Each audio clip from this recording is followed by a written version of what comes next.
बिस्मिल्लाहिर्रहमानिर्रहीम। आज हम बात करेंगे जैतून की अहमियत, अफादियत और उसकी काश्तकारी के हवाले से। अल्हम्दुलिल्लाह आज हमारा ये 5वां प्रोग्राम है। जैतून के बारे में रब ताला ने कसम खाई है, वत्तीने वज़ैतून, और रब ताला ने मुख्तलिफ़ जगहों पे इसका कुरान करीम में इसका ज़िक्र किया है। इसको ब्लेस्ड ट्री, रहमत किया गया दरख्त कहा गया है। और माहिरीन हैं जो जैतून के मतलब जो काम करते हैं, जो साइंटिस्ट हैं, वो कहते हैं कि रब ताला ने इसमें इतनी शफा रखी है, इस पौधे को लग के जो आपको हवा लगती है, अल्लाह ताला ने उसके अंदर भी शफा रखी है। पाकिस्तान में काश्तकारी के हवाले से सूबा सिंध को छोड़ के पूरे पाकिस्तान में जैतून काश्त होता है, और सूबा सिंध के भी कुछ इलाकों में जैतून वो काश्त होता है। लेकिन ज़्यादातर जो लगे बलूचिस्तान के हैं, KP के, पंजाब है, और आज़ाद कश्मीर और GB है। जो जहाँ जहाँ जंगली जैतून या कौ मौजूद है, वहाँ वहाँ ये हो सकता है। जैतून की ज़्यादा अहमियत किस लिए? एक तो दीन में रब ताला की तरफ से हमें इसको एक ब्लेस्ड ट्री कहा गया, रहमत किया गया दरख्त कहा गया है। जैतून का पौधा जब फल देना शुरू करता है 4-5 साल की उम्र से 8-9 साल की उम्र में, ये अपनी ज़्यादा से ज़्यादा पैदावार पर पहुँच जाता है, और कम से कम अगले 300 साल तक ये फल देता है। तो जब आप जैतून का बाग लगाएंगे, जैतून की कलमकारी करेंगे, नए पौधे लगाएंगे, तो न सिर्फ अपनी ज़िंदगी के लिए लगा रहे हैं, बल्कि आप अपनी आने वाली नस्लों के लिए भी लगा रखे हैं। और ये जैतून का पौधा लगाना कोई इतना, इसके लिए कोई मुश्किल काम नहीं है, इसकी कलमकारी कोई इतना मुश्किल काम नहीं है, और इसकी देखभाल कोई ऐसा हो कि ये बड़ा मुश्किल काम है जो नहीं हो सकता, वो ऐसी बात नहीं है। मौजूदा दौर में जिस रफ्तार से, जिस तेज़ी के साथ महंगाई बढ़ रही है, पाकिस्तानी रुपये की वैल्यू डाउन हो रही है, जो जितने भी लोग हैं हमारे देहात के अंदर, 70% से ज़्यादा पॉपुलेशन हमारे देहात में रह रही है। हमारे जितने भी अवेलेबल रिसोर्सेज हमारे पास मौजूद हैं, हमें उनको इस्तेमाल करना होगा। उसी के अंदर हमारी बका मौजूद है, और न सिर्फ बका है बल्कि हम अपनी आने वाली नस्लों के लिए भी कुछ कर सकते हैं। जैतून के लिए हम ज़्यादा बात करते हैं, ज़्यादा फोकस इसलिए करते हैं कि जिस जगह से हमारा ताल्लुक़ है, आज़ाद कश्मीर है या ततापानी कोटली है, ये सारा बेल्ट जो जंगली जैतून है उससे भरा हुआ है। और लोगों के पास ज़मीनें भी मौजूद हैं, कुछ के पास कम है और कुछ के पास ज़्यादा हैं। इनके सब जगहों पे ये जैतून हो सकता है, और वाफर मिकदार में हो सकता है।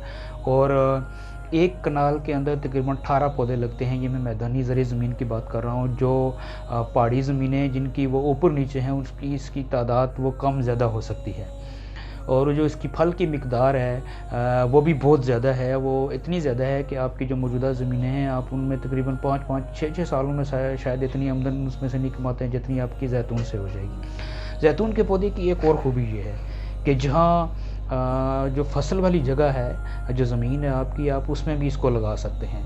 और ये अल्लाह ताला की तरफ से ख़ास तोहफ़ा है। ये वाहिद प्लांट है, ये वाहिद पौधा है जो आप फसल लगाएंगे, इस पौधे से उस फसल को कोई नुकसान नहीं होगा, और फसल और पौधा दोनों एक दूसरे के लिए फ़ायदा मंद होंगे। और बाकी और किस्म का कोई भी दरख्त अगर फसल वाली जगह पर हो तो वो ज़रूर उसको वो नुकसान पहुंचाता है। जहाँ वो दूसरा पौधा होता है वहाँ फसल नहीं होती है। तो रब ताला ने इसके अंदर ऐसा एक शफा रखी है, ऐसी बरकत रखी है कि फसल भी होती है और ये पौधा भी होता है। और फसल भी की उसकी जो वो सेहत है, वो जो मिकदार है वो ज़्यादा होती है, और पौधे की भी सेहत भी ज़्यादा होती है। इसके जो सीज़न है, जो फरवरी मार्च कश्मीर के अंदर इसका सीज़न है। फिर जुलाई अगस्त में जब बारिशों का सीज़न है तो उस वक्त इसी दौरान इसकी कलमकारी भी की जाती है। जैतून के आला नस्ल के जो पौधे हैं, जो गवर्नमेंट ऑफ पाकिस्तान के, जो गवर्नमेंट ऑफ आज़ाद कश्मीर के, जो महकमा ज़राअत के, वो महकमा ज़राअत मौजूद है, वो उनके जो मुख्तलिफ़ दफातर मौजूद हैं फील्ड लेवल पे, यूनियन कौंसिल की सतह तक के डिस्ट्रिक्ट लेवल मौजूद हैं। उनके पास गवर्नमेंट की तरफ से सब्सिडाइज रेट पे ये प्लांट और आला नस्ल के प्लांट वो मौजूद हैं। गवर्नमेंट ऑफ पाकिस्तान ने, जो पिछली गवर्नमेंट थी, उन्होंने एक प्रोजेक्ट शुरू किया था जैतून की काश्तकारी के वाले से। पूरे पाकिस्तान में 75,000 एकड़ पे उन्हें जैतून की काश्तकारी करनी थी। उसी प्रोजेक्ट के तहत ये पौधे गवर्नमेंट ऑफ पाकिस्तान ने कुछ जो इनके अपने रिसर्च सेंटर हैं वहाँ भी पौधे अपनी नर्सरियों में पैदा हुए हैं। और जो ओलिव जो जैतून पैदा करने वाले बेहतरीन मुल्क हैं, जैसे स्पेन है, इटली है, तुर्की है, वहाँ से भी ये पौधे मंगाए गए हैं। पिछली दफ़ा हमने पौधे जेलना वैली हटिया के अंदर वहाँ पौधे मंगवाए हैं, और वो स्पेन से पौधे मंगवाए गए, और आला नस्ल के पौधे हैं, और वो जो मुख्तलिफ हैं। इसकी 5-6 किस्में हैं। مختلف جو وہ لگائی جاتی ہیں، اور جب آپ پودے لگائیں گے، اس کی گرافٹنگ کریں گے، قلم کاری کریں گے یا نیا پودا لگائیں گے، تو اس کے یہ 4-5 قسمیں آپ لگائیں گے تو آپ کی جو اس کی جو زیتون کے ماہرین ہیں ان کے مطابق اس کی مقدار میں، اس کی پھل کی میں اضافہ ہوگا، اور وہ ہر سال پھل دے گا، اور ایسا نہیں ہوگا کہ مختلف لگے ہوں تو وہ نہ دے ہوں۔ تو ایک ہی قسم کا اگر لگایا جائے تو اس میں ایک چانس ہوتا ہے کہ وہ ایک سال پھل دے گا اور ایک سال نہیں دے گا۔ اگر مختلف قسم کے اس کی جو ہیں قسمیں وہ لگائی جائیں تو وہ جب کراس پولینیشن ہوتی ہے، وہ ان کی کراس فرٹیلائزیشن، تو وہ ضرور اس میں وہ پھل دیتی ہیں۔ اس کا جو زیتون کے پودا لگانے کے لیے جو گڑھا ہے وہ خاص قسم کا گڑھا ہے، 3x3 کا گڑھا کھودا ہے، 3 فٹ گہرا اور 3 فٹ چوڑا گڑھا کھودا جاتا ہے، اور زیتون کا پودا لگانے سے کم از کم 2 ہفتے پہلے اس کا گڑھا کھودا جاتا ہے۔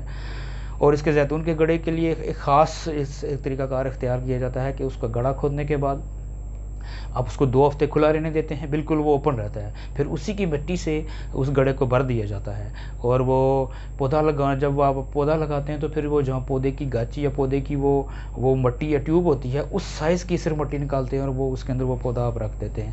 پودے کی مٹی نکالتے ہوئے ایک خاص خیال یہ رکھا جاتا ہے کہ جو ٹاپ کی مٹی ہے، جب گڑھا کھودا جاتا ہے تو وہ سائڈ پہ رکھی جاتی ہے، جو باٹم کی مٹی ہے وہ تھوڑی الگ رکھی جاتی ہے، تو پھر اسی جو ٹاپ کی مٹی ہوتی ہے اسی سے وہ گڑھے کو بھر دیا جاتا ہے۔ اس میں گوبر جو مٹی کی طرح بنی ہوتی ہے وہ مکس کی جاتی ہے، اور وہ ایک اس سے پودے کی ہیلتھ میں، پودے کی نشو و نما میں وہ بہتری ہوتی ہے۔ اس کے ایک اور خاص خیال رکھا جاتا ہے کہ پودے جب آپ ٹرانسپورٹ کرتے ہیں، آپ کسی ڈپارٹمنٹ سے یا نرسری سے لے کے جاتے ہیں، تو اس کو گاڑی میں ٹرانسپورٹ کرتے ہوئے ایک خاص خیال رکھا جاتا ہے کہ تیز ہوا جو گاڑی میں سفر کرتے وہ نہ لگے کہ آپ اس پودے کو ڈانپ کے لے کے جائیں۔ تو جب آپ اس طرح کریں گے تو یہ نہ صرف آپ اپنے لیے لگائیں گے بلکہ اپنے آنے والی نسلوں کے لیے لگائیں گے۔ اور میں خاص کر کے ہمارا جو پھگواڑی بیلٹ ہے، کوٹلی کا بیلٹ ہے، دنوا گوئی ہے، تتا پانی ہے، سیڑا، بٹل، منڈول، ناتر، یہ سارا ایریا ہے، آگے تیتری نوٹا ہے، باسپور ہے، حویلی کوٹا ہے، ہٹیاں ہے، یہ سارا کا سارا یہ زیتون کے لیے جنت ہوا ہے۔ آپ لوگ یہ میرا نمبر دیا گیا ہے، اس پر رابطہ کر سکتے ہیں، اور ہم کوشش کریں گے انشاءاللہ آپ لوگوں کے تعاون سے، آپ لوگوں کی دلچسپی، اگر آپ لوگ دلچسپی رکھتے ہیں تو ہم زیتون کی قلم کاری بھی کروائیں، اس کے لیے نئے پودوں کا بھی بندوبست کریں، اور ہم فارمر کے لیے ان کی ٹریننگ کا بھی بندوبست کیا جائے۔ بہت مہربانی، بہت شکریہ۔